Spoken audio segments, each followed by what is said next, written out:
पण आता असं काय घडलंय की तुम्ही उद्धव ठाकरे सतत टीका करताय? उद्धव ठाकरे हे आम्हाला सोडून गेले, आम्ही नाही सोडलं. नाही, पण 14 मध्ये उद्धव तुम्ही युती तोडली ठाकरेंनी होती ना? आमच्याशी बेमानी केली. 14 उद्धव ठाकरेंनी आमच्यासोबत युतीमध्ये निवडणूक लढल्या आणि काँग्रेसची कधी न जमणारा हिंदू हृदय सम्राट बाळासाहेब ठाकरेंनी म्हटलं होतं, ज्या दिवशी मला काँग्रेसच्या दरवाजावर जावं लागेल त्या दिवशी मी पार्टी बंद करून टाकेल.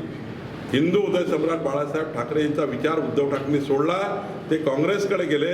त्यांना प्रश्न विचारा, तुम्ही भाजपला का सोडला? नाही, पण 14 मध्ये तुम्ही युती तोडली होती साहेब. कसं आहे, आमचा काही कुणाला विरोध नाही. आम्ही मुसलमानांचा विरोधी आहे का? या देशामध्ये हिंदू मुस्लिम शीख ईसाई एकत्र येऊन देश कल्याणाकरता, राष्ट्र कल्याणाकरता, विकसित भारताकरता सर्व समाजाने एकत्र येणे. मात्र या देशात राहून ज्या पद्धतीने बांगलादेशी मुसलमानांचे कर्तव्य केलं, त्यांचा समर्थन करणे, लाईक करणे, शेअर करणे, या देशामध्ये राहून पाकिस्तानची भाषा बोलणे, याकरता काही लोक आम्हाला दिसतात आहे समाजामध्ये, जे समाज मन युवा पिढीला बर्बाद करण्याच्या चक्करमध्ये आहे. त्यांना शोधून मात्र त्यांना ठिकाणावर लावणे, त्यांना त्या ठिकाणी समज देणे, त्यांना त्या ठिकाणी पोलीस कारवाई करणे, त्यांच्या विरुद्ध आक्रमक होणे, हे मात्र भारतीय जनता पार्टीची भूमिका आहे. देशविरोधी, समाजविरोधी, युवा पिढीला बर्बाद करण्याच्या भूमिका ज्यांनी घेतल्या आहेत. तुमच्याकडे मी आता अकोल्याचा व्हिडिओ मागे बघितला असाल तुम्ही. असे व्हिडिओ तयार करणे, हिंदू मुस्लिम समाजात वाद तयार करणे, त्यांना शोधून काढून कायद्याने त्यांचा बंदोबस्त लावणे, कायद्याने त्यांना जेरीस आणणे, कायद्याने त्यांना व्यवस्थित करणे, आणि त्याकरता पुढाकार भारतीय जनता पार्टी घेणार आहे. आता कोणी बुरखा घेतला, कोणी काही घेतलं, हे त्यांचा भाग आहे. त्यात काय ते समाजामध्ये आपापल्या करतील. याच्यासाठी आमची भाजप नाही आहे. भाजप आहे देश विरोधी कारवाया करणाऱ्यांचा बंदोबस्त करणे. साहेब 25 वर्ष तुमच्यासोबत. साहेब, आज राष्ट्रवादीने आपले 25 उमेदवार ठरले. त्यांचे अजितदादा पवार स्वतः बारामतीत लढत आहेत. तसंच अंतिम निर्णय झाल्याची माहिती आहे. भोवऱ्यात अटकलेले आपले आमदार सुनील टिंगरे यांचंही नाव या बैठकीत शिक्कामोर्तब झालं. आपलं काय मत आहे याच्यावर? आज मी वाशिम जिल्ह्याच्या रिसोड, कारंजा आणि वाशिम या विधानसभेच्या प्रवासामध्ये आहे.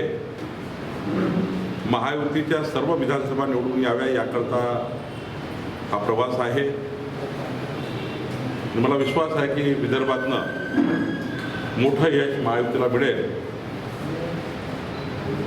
शेतकऱ्याच्या सोयाबीन करता सरकार चांगले निर्णय करणार आहे. कापसाकरता चांगले निर्णय होणार आहे. मुख्यमंत्री माझी लाडकी बहीण योजनेचा मोठा